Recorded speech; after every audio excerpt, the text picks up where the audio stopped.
করে আমাদের মতো মানুষের কথা আল্লাহ তাআলা বলেছেন। আল্লাহ তাআলা বলেন ওয়া ক্বালাল্লাহু তাবারাকা ওয়া তাআলা ফি কালামিহিল মাজিদ বিসমিল্লাহির রাহমানির রহিম ওয়াত-তিন ওয়াজ-যাইতুন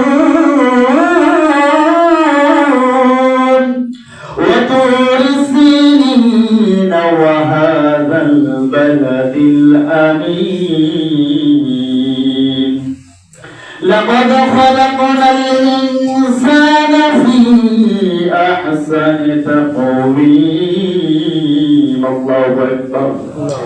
আল্লাহ তাআলা সূরা তিনের প্রথম তিনটি আয়াতের মধ্যে শুরুতে আল্লাহ তাআলা তিনটা শপথ করেছেন, কসম করেছেন। আল্লাহ তাআলা কসম করার পরে আমাদের মতো মানুষের কথা আলোচনা করেছেন। আল্লাহ তাআলা বলেছেন ওয়াত-তিন, তিন নামক একটা ফলের শপথ। ওয়া হলো ওয়া কসমিয়া। সুবহানাল্লাহ সুবহানাল্লাহ। ওয়াল্লাহি বিল্লাহি তাল্লাহি ওয়া বারাকা। আরবি ব্যাকরণের মধ্যে বলা হয় কসমিয়া, কসমিয়ার হরফ। এই হরফ দিয়ে এই শব্দগুলো দিয়ে আল্লাহ তাআলা নিজে শপথ করেছেন, কসম করেছেন। কারণ যখন কোনো বিষয়ে শপথ করা হয় তখন সেই বিষয়ের গুরুত্ব সবচেয়ে বেশি হয়, ঠিক কিনা?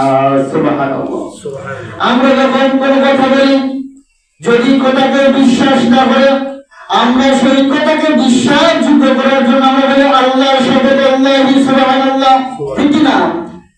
একজনকে কথা বলতেছি আমি বিশ্বাস হচ্ছে না কথাটা, তো আমরা বলি বিশ্বাস হয় না, আল্লাহ শপথ, আল্লাহি, আল্লাহ শপথ করে বলতেছি ঘটনাটা এমন, তবে লোকটি কি করে? বিশ্বাস করে, ঠিক না?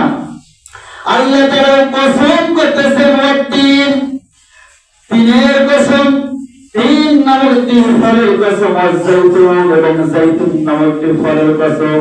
যাইতুন মানে বলা হয়েছে কিতাবের মধ্যে জলপাই অথবা যে শস্যদানাতে তেল তৈরি হয় এমন একটা শস্যদানা। আল্লাহ তাআলা তিন এবং যাইতুনের শপথ করলেন।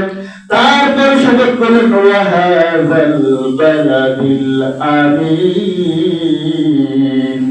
নিরাপত্তা নগরী, যে নগরীতে আমার আপনার নবী সাইয়্যিদুল মুরসালিন খাতামুন নবিয়্যিন জনাবে মুহাম্মদুর রাসূলুল্লাহ সাল্লাল্লাহু আলাইহি সাল্লামকে প্রেরণ করেছেন। সুবহানাল্লাহ।